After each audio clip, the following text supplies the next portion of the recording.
Bom pessoal, agora vamos trabalhar a ideia de divisão, ok? Nós temos aqui 47 dividido por 2. A gente vai realizar essa conta de divisão sabendo que existem situações onde a gente vai acabar chegando a valores decimais. Então vamos tentar fazer essa conta. Vamos lá? Começando pelo 4. Se você acompanha aqui os vídeos que eu faço, vai perceber que eu geralmente utilizo o seguinte método para realizar a conta de dividir. Aqui eu tenho 4, né? Que é o primeiro número que eu vou tentar dividir por 2, 4 dividido por 2, quanto é? Para quem não sabe, a gente pode reformular essa frase, 4 dividido por 2, para uma outra frase. Qual é o número? Eu posso dizer o seguinte, qual é o número que eu vou multiplicar pelo 2, quem é esse número? Para que eu vou obter esse número 4.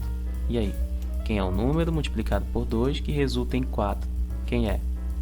É o 2, né? Então, o 2 é o número que vem para cá. Então, vamos lá. 2 é aqui, certo? Agora eu vou fazer uma multiplicação inversa. É porque esse 2 aqui, ele é o resultado de uma divisão, certo? Então, eu vou fazer o contrário da divisão para determinar o valor aqui, para eu poder subtrair, para ver se sobra alguma coisa, beleza? Então, bora fazer o contrário da divisão que resultou nele. Vamos lá? 2 vezes 2, 4, né, gente? Então agora eu vou colocar o 4 lá embaixo daquele outro cara, daquele outro 4, para subtrair para ver se sobra alguma coisa.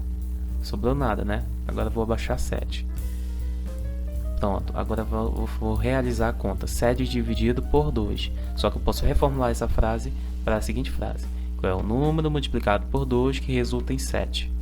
Ou o mais próximo de 7 sem ter que passar. E aí? Quem é esse número? O que vocês acham aí? O número que multiplicado por esse 2 vai resultar em 7, ou o mais próximo de 7 sem ter que passar. É o 3, né, gente? Então vamos lá. Colocando 3 lá no resultado. Só que esse 3, se eu fizer a conta aqui, ó, 3 vezes 2, eu vou obter 6, né? 6. Agora eu vou tirar do 7 esse 6, subtrair desse 7, para ver quanto é que vai sobrar. Sobrou 1. Pronto.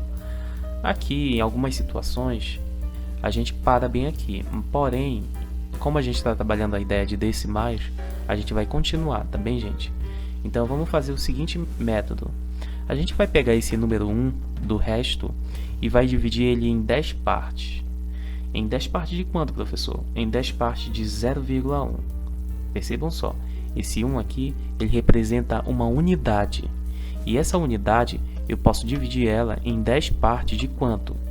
10 partes de 0,1, certo? Se eu pegar 0,1 mais 0,1 e se eu for somando 10 0,1s, se eu for somando 10 repetições do 0,1, se eu somar tudo, vai resultar no número 1, ok? Então faz todo sentido pegar o 1 e dividir em 10 partes de 0,1, beleza? Só que se eu pegar esse 1 e dividir em 10 partes, agora eu não vou ter mais 1, agora eu vou ter 10. Vai ter que aparecer um 0 bem aqui, porque eu estou considerando o quê? Que agora são 10 partes de 0, alguma coisa, de 0,1 na verdade, certo? Então vai ter que aparecer uma vírgula bem aqui, porque agora os resultados que vierem a ficar bem aqui na parte do resultado do quociente, certo? Serão números como 0,2 ou 0,3, tá? De modo que obedeça aquela condição que a gente sempre pergunta. Qual é o número multiplicado por 2 que vai resultar nesse cara bem aqui, né? Agora esse cara, então vamos lá. Põe a vírgula e põe um 0 aqui. Essa regra é muito importante. A gente põe uma vírgula lá e a gente abaixa um 0 em situações onde sobra o número 1 aqui, né? Ó, sobrou 1. Não tenho mais ninguém que baixar lá do dividendo, certo? Já baixei o 4, já usei o 7, mas não tenho ninguém mais para baixar. O que eu faço? Ponho uma vírgula aqui e ponho um 0. Por quê? Já expliquei para vocês. Eu peguei o número 1 e dividi em 10 partes. 10 partes de quanto? De 0,1, certo? Agora, o 0,1 ou 0,2 ou 0,3 vão entrar bem aqui, olha.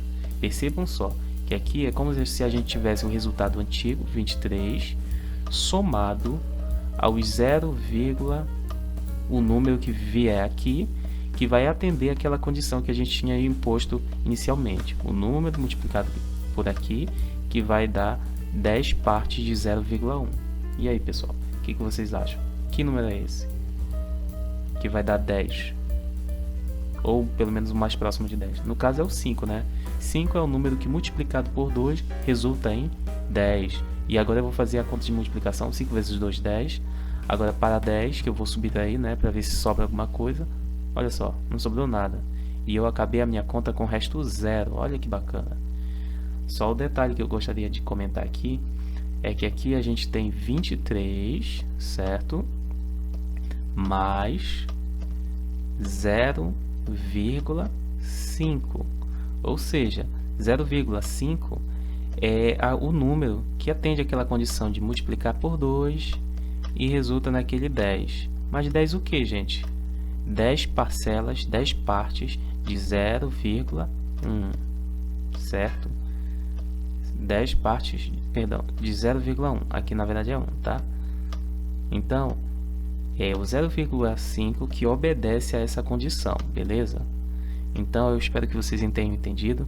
E aí, ó, aqui eu não precisei ter que fazer essa conta de adição. Simplesmente eu fui colocando aqui o próximo número que viria, já estaria implícito que esse número seria um número 0,1, 0,2, 0,3 que obedece a essa condição aqui que a gente impôs. Entenderam? Então, lembrem-se dessa regra. Abaixo o zero e põe uma vírgula.